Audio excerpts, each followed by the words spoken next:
80% of heart issues can be prevented. We're talking about the things you can do now for good heart health in the future with endocrinologist Dr. Akshay Jain. Before we get started, tell me in the comments where you're watching from and let us know if it's your first time joining us. Dr. Jain, thank you so much for being here with us. Hi, Ainsley. Thank you so much for having me back on your show. You're an endocrinologist and an obesity expert. Why is obesity something you chose to focus on? When I was doing my training in endocrinology, and I had a mentor who told me to always try to go beneath the surface. So when I would see people in my practice with diabetes, he would ask me to find out what's going on there. Why is it that this person developed diabetes? Same goes for when I was seeing someone with, say, high blood pressure or cholesterol imbalances. And I realized that at the root of all of these chronic conditions is one common factor, and that common factor is obesity. So, a lot of individuals who might be having obesity may not notice the health ramifications until it actually manifests with one of these comorbidities or complications. And that's why it made me think a little bit more about what can we do in order to definitively address a lot of these complications such as high blood sugars, high blood pressure, elevated cholesterol levels. And it boils down to all going to the root of the problem and managing obesity. So that's really what got my interest in obesity, and here we are today. So, what are some of those complications besides diabetes that obesity can lead to? We know that obesity increases the risk of strokes, it increases the risk of cognitive imbalance, it increases the risk of vision abnormalities, it increases the risk of heart attacks, it increases the risk of irregular heartbeat, it may also increase the risk of heart failure. People with obesity, unfortunately, have a higher predisposition to developing cancers of various parts of the body. People with obesity may also develop respiratory problems, as you already pointed out about diabetes being one of the complications. We know that when increased fat deposits in the liver, it can cause inflammation in the liver. We know that people with diabetes may also have other complications that could be related to obesity at the background. So these can include things like infertility, both in men and in women, as well as a whole slew of other issues like nerve issues and kidney problems as well. So, when we talk about obesity, I think most people think about BMI or body mass index as the way to assess obesity. What are the challenges with using BMI? Over the years, we have found out that BMI can lead to a lot of false positives as well as false negatives when it comes to understanding an individual's health. So, allow me to explain. BMI is basically a math calculation where you look at an individual's height and their body weight. The problem is that this is where, I often go back to when I was in fifth grade. My teacher had asked me, Akshay, what weighs more, a pound of cotton or a pound of lead? So, the heart of it, a pound is pound, but what makes up that pound can be very different. So, for instance, people that are extremely muscular, very healthy, they may have more muscle weight, and that contributes to their overall body weight, which will then cause their BMI, which is body mass index, to go up. So these individuals may have a high BMI, but they might be very, very healthy. Take football players, for instance. Their BMIs are very high, but they are pretty healthy.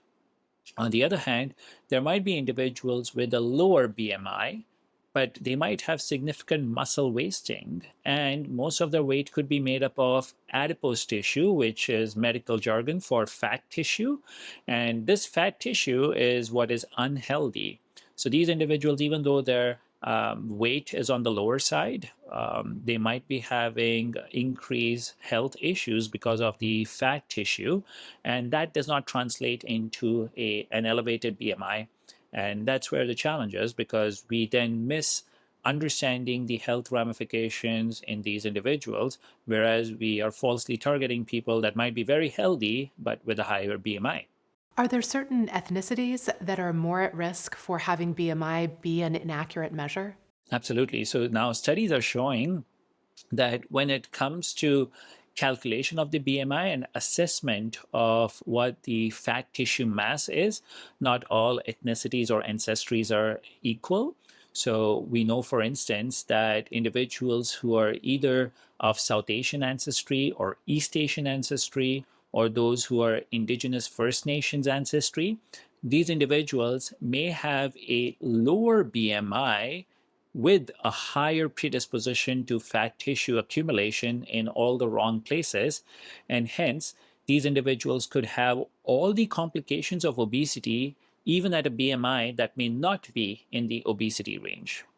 So, is there another measure that folks at home should be using to assess their risk of heart issues and all these other health issues that you mentioned because of their weight or size? That is the holy grail. So we are now trying to look at other assessments so that we can weed out all these false negative and false positives. There's two new approaches that are now being evaluated. One is calculating the waist to height ratio. So using the regular old tape measure, we measure our waist circumference, and then we basically do a ratio of that with the height. And if the waist circumference is half or more of your height, then it possibly indicates that the individual might be having increased fat tissue that could be predisposed in and around the organs in our belly. So that's called visceral adiposity or visceral fat. And this is the unhealthy fat tissue. And then there is a newer calculation that has been derived called the Body Roundness Index, or BRI. I'm not a big fan of the name, but what it's trying to suggest is, again, looking at the waist circumference of an individual, looking at the height and the age of the individual, and instead of just a simple ratio, it does a little bit more arithmetic calculation. Now, this is, again, a free calculator that you can just Google and plug in your numbers, and you will be told what your BRI is. And they'll also tell you whether it's in the range where you don't need to worry about increased fat mass in and around the organs of the body, or if it is in the range where potentially you might be having increased fat mass or that visceral adiposity that could lead to health problems. Dr. Jain, we know there's a strong connection between obesity and other heart health conditions. But what if someone with obesity doesn't have high blood pressure or high cholesterol now? Are they still at risk for heart problems in the future? That's a really good question. And the answer definitely is yes. Now, having said this, we want to make sure that we understand what constitutes obesity. So, if we are again going by just the BMI definition in someone that's very muscular and healthy, they may not have any of these complications in the future because they're pretty healthy. But if they have increased adipose tissue or fat tissue that's contributing to health issues, even though you may not be having blood pressure problems or cholesterol problems or any of these other comorbidities now, it's only a matter of time before these things can essentially brew and then get worse. And that's when we see manifestation of blood pressure problems and other things, those comorbidities.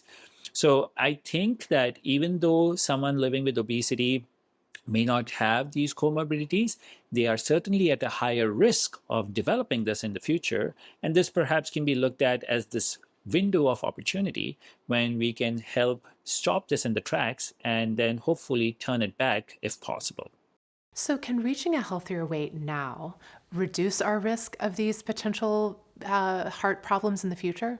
Absolutely. As long as the weight loss is being done in a healthy manner and it is sustained. So all of us have been on, crash diets, at least once in our lifetime. And the challenge is not losing weight, but the challenge is keeping it off. And a lot of times, if we are nutritionally starving ourselves, that may lead to a little bit of weight loss, but it also leads to muscle wasting. It may make us unhealthy in the future. So the idea is to have a balanced meal while we're working towards weight loss and making sure that we're doing it in the healthy way, making sure that we are still focusing on making our exercise levels or physical activity levels adequate enough to support good muscle growth and strength, and helping our heart health, our mental health along the way as well. So, how much weight do we need to lose to prevent these heart issues in the future? Is it a lot of weight? So the good news is that you don't necessarily need to lose a lot of weight to see potential benefits in your health. Studies show that even losing 5% of your body weight can jumpstart a whole slew of health benefits. So people with diabetes may see that they might require fewer medications or lesser amount of insulin. People on blood pressure medications might be able to get off a pill or two or reduce the dose of their blood pressure medications. We'll see improvement in cholesterol levels. Women with PCOS or polycystic ovarian syndrome, which is basically a condition where periods might become irregular, they might start seeing more regularity in their periods with just, again, a 5% body weight loss. So if someone weighs 200 pounds, just a 10-pound weight loss can help jumpstart this. And then as we go further along the weight loss journey, if you get to the 10% weight loss mark, there is a chance that you might be able to cut down a whole bunch of medications for many chronic conditions. In fact, studies show that if you're able to achieve up to 15% or more body weight loss, people might even go into remission as far as their type 2 diabetes is concerned. So again, the idea is a little goes a long way. So every little bit of weight that we can lose can potentially help improve health in the long run. So, one thing I learned from you recently is that it's not just the amount of fat we have, but rather where that fat is located that can cause heart issues. So, tell us about that. This is a very relatively new concept because when it comes to the fat tissue or adipose tissue, as I was talking about, the three important things that matter are location, location, and location, right? So we all need fat tissue as part of our overall health maintenance. Fat tissue is not a bad thing. Fat tissue helps us regulate our body temperature. It helps promote good insulin sensitivity or making sure that the pancreas that produces insulin is working in a proper manner as long as the fat tissue is in the right place. However, when some individuals, whether it's genetic predisposition or sometimes related to, perhaps medications that might lead to weight gain or various other factors, when they start accumulating more of the fat tissue, this fat tissue then might start finding its way into places where it shouldn't be. It goes into organs where it has no business of being. So this can be places like the liver, into the pancreas, into our muscles. And when fat tissue makes its way into these organs where it's no longer supposed to be there, that's where it attracts unwanted attention. So it sets off a lot of inflammation in the body. And this inflammation will attract the cops of the body, which are basically our white blood cells. So these white blood cells, these are the soldier cells or the cops of our body. They'll come along and they'll find all this inflammation going on in these organs, and that will then predispose to a whole bunch of local tissue damage that can happen. And depending on where the fat cells have accumulated, these organs can be quite compromised. So the fat tissue is not necessarily a bad thing, but it's only good if it's just beneath the skin, what we call subcutaneous fat, which is where it helps with regulating temperature and all those other benefits. If it finds its way into the belly, into the organs, that's where it becomes a problem. So, I'm thinking about that person watching at home who's wondering, how do I know whether the amount of belly fat I have is a problem? What would you say to them? So for these individuals, I would encourage again looking at the waist to height ratio. If the waist to height ratio is more than zero point 0.5, in other words, if the circumference of your waist is more than half of your height, then chances are pretty high that the belly fat could be contributing to many of these medical conditions. At the same time, I think it's important to look at the overall health perspective as well. So if you're having medical conditions that could be complications of obesity, there is a chance that you might be having belly fat in and around these organs that could be contributing to inflammation. For instance, Ainsley, I often see patients in my practice who might be on the leaner side and they have type 2 diabetes. And they often say, why is it that I have type 2 diabetes? And when I tell them that you might be having adipose tissue or fat tissue in and around your pancreas that could be contributing to your pancreas not producing enough insulin, or you might be having fat tissue in and around your liver that makes your liver leak sugar into the blood. They're often very surprised because they have always gone by this whole number on the scale, or their BMI, and they didn't realize that it is the fat tissue in these organs that is contributing to their medical conditions. So, are there certain types of food or eating habits that are more problematic when it comes to belly fat? Yes. So we know for a fact that highly processed foods are number one reason for contributing to increased belly fat or visceral adipose tissue. So the more processed the food, the higher that likelihood of it going directly into the belly fat region. We know that foods that are high in trans fat, they can cause this. So again, fried foods can often have a role to play. We know that high carbohydrate foods or foods with very high glycemic index, this basically just shows how what is the sweetness in each unit of the food. That's called glycemic index. So these foods can then cause increased risk of belly fat accumulation.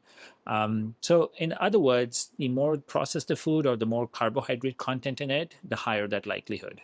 So, do stress and sleep play a role in belly fat or visceral fat? I think stress and sleep are hugely important when it comes to the belly fat.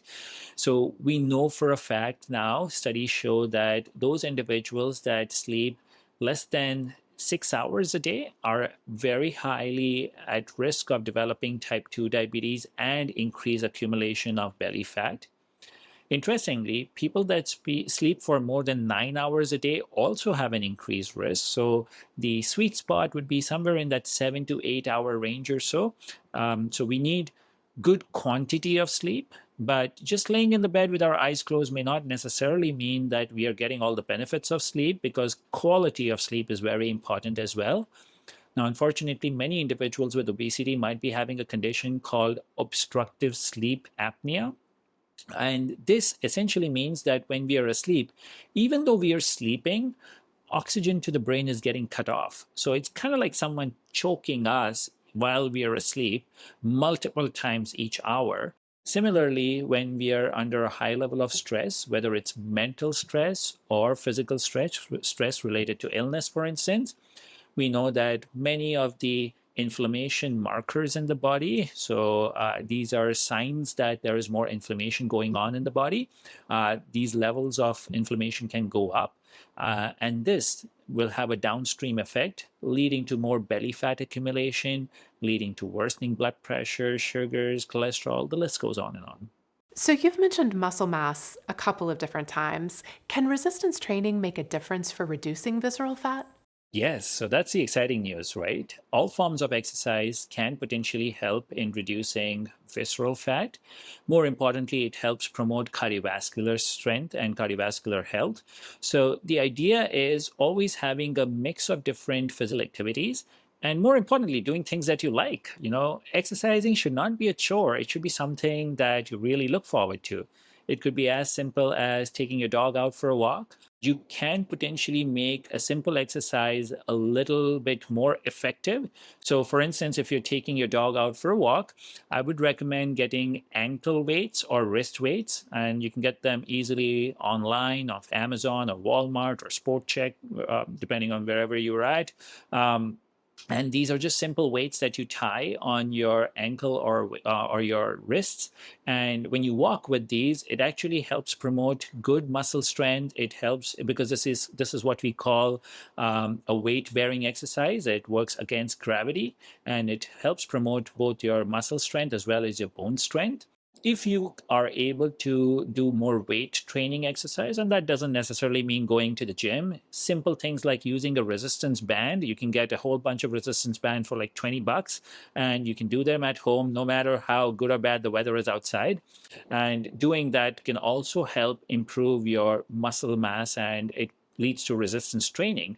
So all of these are very good exercises that are easily performed at home, and you don't need a fancy gym membership. but these can help promote your body improving your cardiovascular health, and then hopefully burning off a little bit of the mass of adipose tissue or fat tissue that's in and around the muscles. So, we've talked a lot about the connection between obesity and other conditions like diabetes or heart issues. As an endocrinologist, is trying to reach a healthier weight something you encourage your patients to focus on?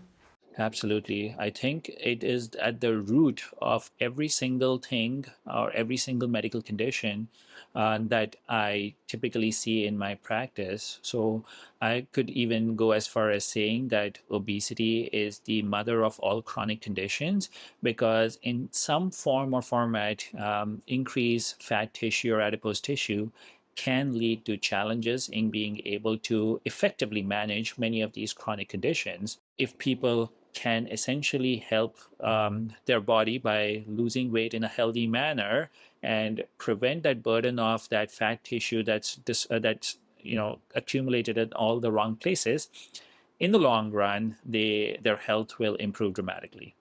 So, what are the options available now for someone who wants to reach a healthier weight? Our understanding of obesity has changed dramatically in the past few years. We now understand that obesity is a chronic disease and we have to manage it just like any other disease. At the foundation of the management of obesity is healthy practices when it comes to our nutritional intake and physical activity. So, we want to make sure that the food that we eat is healthy and is appropriate for us and is something that is sustainable in the long run. A lot of times we do understand, just like any other chronic disease, is that these foundational measures may not be adequate on their own because the body needs more help. This can involve various different factors. So, we can involve behavioral modification. So, things like mindful eating, this is a behavioral modification that we need to incorporate.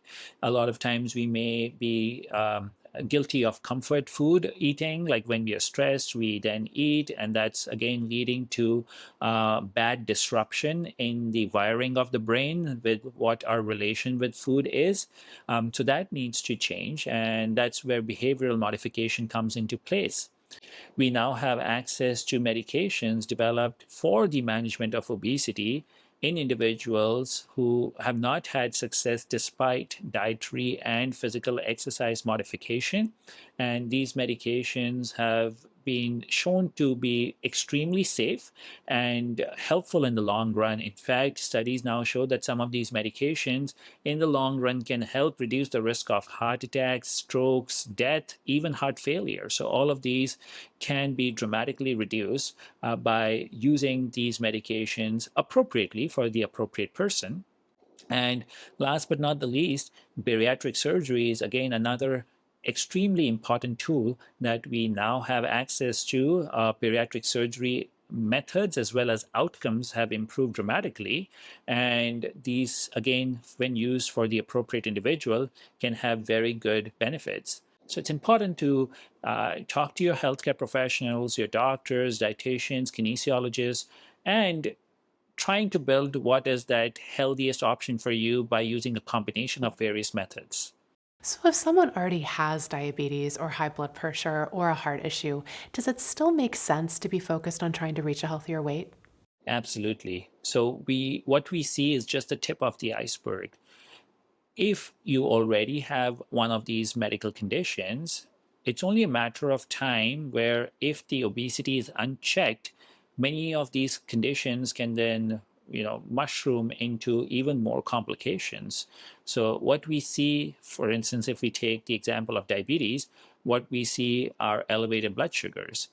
But if we are not addressing the root of the problem, if we are not addressing the blood sugars as well, then down the line, these high sugars can cause more inflammation in the eyes, in the kidneys, in the nerve endings.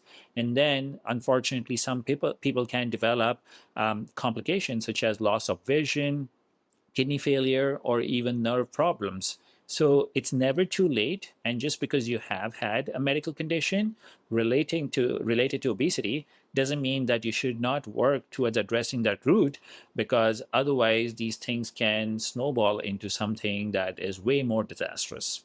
Dr. Jain, thank you so much for joining us tonight. This has been such a wonderful conversation. Thank you for having me, Ansley. And a big thank you to everyone watching at home. We so appreciate you being here and chatting with us in the comments. We will be back to you with a new episode in a few weeks. Until then, please stay safe and take good care. Good night.